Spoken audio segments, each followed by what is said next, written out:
ನಮಸ್ಕಾರ ವೀಕ್ಷಕರು, ಈ ವಿಡಿಯೋದಲ್ಲಿ ನಾನು ನಿಮಗೆ ಲೇಟೆಸ್ಟ್ ಆಗಿ ಅಂದರೆ ರಿವೈಸ್ಡ್ ಸ್ಕೆಡ್ಯೂಲ್ ಬಗ್ಗೆ ಮಾಹಿತಿ ಶೇರ್ ಮಾಡಲು ಹೋಗ್ತಾ ಇದ್ದೇನೆ. ಕೆ ಸಂಬಂಧಪಟ್ಟಾಗೂ ಮಾಹಿತಿ ಶೇರ್ ಮಾಡ್ತೇನೆ. ಮೊದಲನೇದೇನಪ್ಪ ಅಂದರೆ ಈ ಒಂದು ಸ್ಕೆಡ್ಯೂಲ್ ನೋಡ್ಬೋದು, ಇಲ್ಲಿ ತೋರಿಸ್ತಾ ಇದ್ದೇನೆ. ಆಲ್ ಇಂಡಿಯಾ ಕೋಟಾ ಮತ್ತು ಆಮೇಲೆ ಸ್ಟೇಟ್ ಸ್ಕೆಡ್ಯೂಲ್ಗೆ ಸಂಬಂಧಪಟ್ಟಾಗ ರಿವೈಸ್ಡ್ ಸ್ಕೆಡ್ಯೂಲ್ ಬಂದಿರುವಂಥದ್ದು.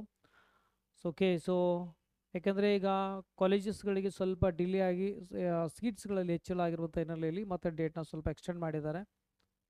ನಾವು ಮೊದಲನೇ ರೌಂಡ್ ಬೇಡ, ಈಗ ಎರಡನೇ ರೌಂಡಿಗೆ ಹೋದಾಗ ಸ್ಪೆಷಲಿ ಈಗ MCC ಬಗ್ಗೆ ಮಾತಾಡಬೇಕಂದ್ರೆ 5th to 19 ಸೆಪ್ಟೆಂಬರ್ವರೆಗೂ ಸಮಯಾವಕಾಶವಿದೆ. 19 ಸೆಪ್ಟೆಂಬರ್ವರೆಗೂ ಎಲ್ಲ ಸ್ಟೇಟ್ಗಳಿಗೆ ಒಂದು ಡೆಡ್ಲೈನ್ ಇರುತ್ತೆ. 11th to 27 ಸೆಪ್ಟೆಂಬರ್ವರೆಗೂ ಮಾಡಿ ಅಂತ. ನಮ್ಮ ಕರ್ನಾಟಕದಲ್ಲಿ ಬೇಗ ಆಗ್ತಾಯಿದೆ, ಬಟ್ ಯೂಸಲಿ ಫಸ್ಟ್ ಟೈಮ್ ಅಂದ್ಕೊಳ್ಳಿ. ಬೇರೆ ಕಡೆ ಎಲ್ಲ ಈ ವರ್ಷ ಸ್ವಲ್ಪ ಡಿಲೇ ಆಗ್ತಾ ಇದೆ. ನಮ್ಮ ಹತ್ರ ಯೂಸಲಿ ಡಿಲೇ ಆಗ್ತಾಯಿತ್ತು.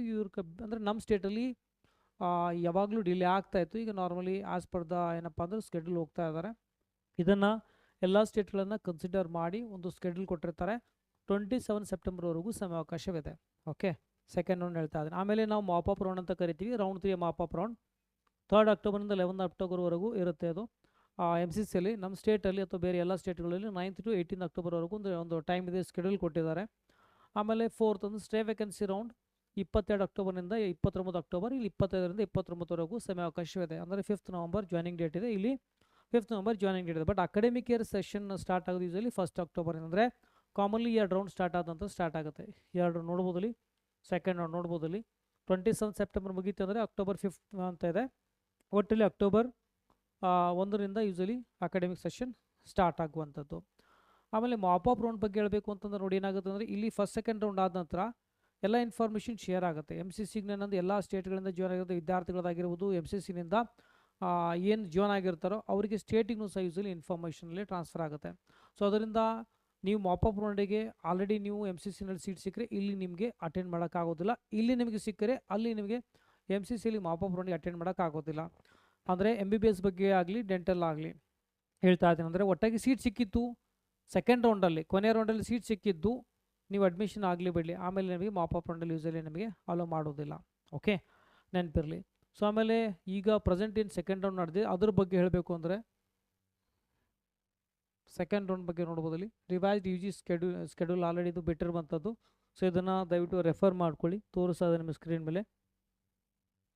ಓಕೆ, ಸೆಕೆಂಡ್ ರೌಂಡ್ ಬಗ್ಗೆ ನೋಡ್ಬೋದಲ್ಲಿ 4th ಇಲ್ಲಿ ನೋಡ್ಬೋದಲ್ಲಿ 13ರಿಂದ 16 ಸೆಪ್ಟೆಂಬರ್ವರೆಗೂ ಸಮಯಾವಕಾಶವಿದೆ. 16 ಸೆಪ್ಟೆಂಬರ್ವರೆಗೂ ನಮಗೆ ಸಮಯಾವಕಾಶವಿದೆ. ರಿಜಿಸ್ಟ್ರೇಷನ್ ಮಾಡ್ಕೊಳ್ಬೋದು ಮತ್ತು ಆಮೇಲೆ ಚಾಯ್ಸ್ ಫಿಲ್ಲಿಂಗ್ ಬೇಕಾದ್ರೆ ಮಾಡ್ಕೊಳ್ಬೋದು. ಒಟ್ಟಾಗಿ ನಮಗೆ ಅಂದರೆ 16 ಸೆಪ್ಟೆಂಬರ್ವರೆಗೂ ಸಮಯಾವಕಾಶವಿದೆ.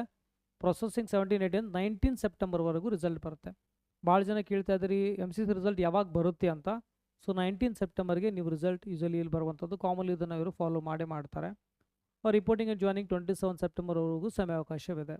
ಓಕೆ, ಇದು ಸೆಕೆಂಡ್ ರೌಂಡ್ ಸಂಬಂಧಪಟ್ಟಾಗೆ. ಆಮೇಲೆ 3rd ರೌಂಡ್ ಬಗ್ಗೆ ನಾವು ಮಾತಾಡಿದಾಗ ಆಲ್ರೆಡಿ 3rd ಅಕ್ಟೋಬರ್ ಟು ಮತ್ತು 8th ಅಕ್ಟೋಬರ್ವರೆಗೂ ನಿಮಗೆ ಟೈಮ್ ಇರುತ್ತೆ. ಓಕೆ, ರಿಸಲ್ಟ್ ಇಲ್ಲಿ 11ನೇ ಅಕ್ಟೋಬರ್ ಇಲ್ಲಿ ಬರುವಂಥದ್ದು. ಆಲ್ರೆಡಿ ಹೇಳಿದೆ ನಿಮಗೆ, ಇದು ಯೂಸಲಿ ಸೆಂಟ್ರಲ್ ಗೌರ್ಮೆಂಟ್ ಆಗಲಿ ಆಮೇಲೆ ಆಲ್ ಇಂಡಿಯಾ ಕೋಟಾ ಇದನ್ನು ಫಾಲೋ ಮಾಡುತ್ತೆ. 22 to 25ವರೆಗೂ ಇದೆ.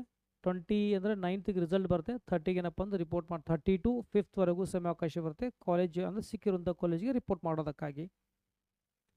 ಓಕೆ, ಒಟ್ಟಾಗಿ ಪ್ರೆಸೆಂಟ್ಲಿ ಎಲ್ಲರೂ ಡೌಟ್ ಏನಪ್ಪ ಅಂದರೆ ಸೆಕೆಂಡ್ ರೌಂಡ್ ಬಗ್ಗೆ ಇತ್ತು. ಸೆಕೆಂಡ್ ರೌಂಡ್ ಬಗ್ಗೆ ರಿಸಲ್ಟ್ ಯಾವಾಗ? 19 ಸೆಪ್ಟೆಂಬರ್ಗೆ ರಿಸಲ್ಟ್ ಬರುತ್ತೆ. ಓಕೆ, ಆಮೇಲೆ KE ಬಗ್ಗೆ ಹೇಳಬೇಕು ಅಂತಂದರೆ ಆಲ್ರೆಡಿ ಪ್ರೊಸೆಸಿಂಗ್ ನಡೆದಿರ್ಬೋದು. ಆ್ಯಕ್ಚುಲಿ ನಾಳೆ ನಡೆದ ರಿಸಲ್ಟ್ ಬರಬೇಕಲ್ಲಿ, ಅದಕ್ಕೆ ಸಂಬಂಧಪಟ್ಟಾಗೆ ಡೀಟೇಲ್ ಒಂದು ವೇಳಾಪಟ್ಟಿ ಬಿಡ್ತಾರೆ ಅನ್ಕೋತೀನಿ ಭಾಳ ಬೇಗನೆ. ಓಕೆ, ಪ್ರೊಬಾಬ್ಲಿ ಮಂಡೇ ಆದರೂ ಬರ್ಬೋದು ಅನ್ಕೋತೀನಿ. ಯಾಕಂದರೆ ಆಲ್ರೆಡಿ ಪ್ರೊಸೆಸಿಂಗ್ ಆಗಿರೋದು ರಿಸಲ್ಟ್ ಡಿಸ್ಪ್ಲೇ ಮಾಡೋದು ಒಂದೇ ಬಾಕಿ ಇದೆ. ಅದರ ಒಂದು ವೇಳಾಪಟ್ಟಿ ಬಿಡ್ತಾರೆ ಅವರು. ಫಲಿತಾಂಶ ಆಗಲಿ ಅದಾದ ನಂತರ ಏನೆಲ್ಲ ಪ್ರೊಸೀಜರ್ ಇರುತ್ತೆ ಅದನ್ನು ಬಿಡ್ತಾರೆ. ಬಂದಾಗೂ ಸಹ ನಿಮಗೆ ಅಪ್ಡೇಟ್ ಮಾಡ್ತೀನಿ ಭಾಳ ಬೇಗನೆ. ಒಟ್ಟಾಗಿ ರಿಸಲ್ಟ್ ಅಂತ ಆಲ್ಮೋಸ್ಟ್ ಪ್ರೊಸೆಸಿಂಗ್ ಆಗಿರೋದು, ಓನ್ಲಿ ಡಿಸ್ಪ್ಲೇ ಮಾಡಬೇಕೀಗ ಅವರು. ಓಕೆ, ವೇಟ್ ಮಾಡಿ, ಅದ್ರ ಬಗ್ಗೆ ಯಾವುದೇ ರೀತಿ ಅಪ್ಡೇಟ್ ಬಂದಾಗೂ ಸಹ ನಮಗೆ ತಿಳಿಸಿರ್ತೇನೆ. ಓಕೆ, ಈ ವಿಡಿಯೋದಲ್ಲಿ ಇಷ್ಟೇ. ಮತ್ತೆ ಸಿಗೋಣ ಮುಂದೆ ವಿಡಿಯೋದಲ್ಲಿ. ಟೇಕ್ ಕೇರ್, ಬಾಯ್.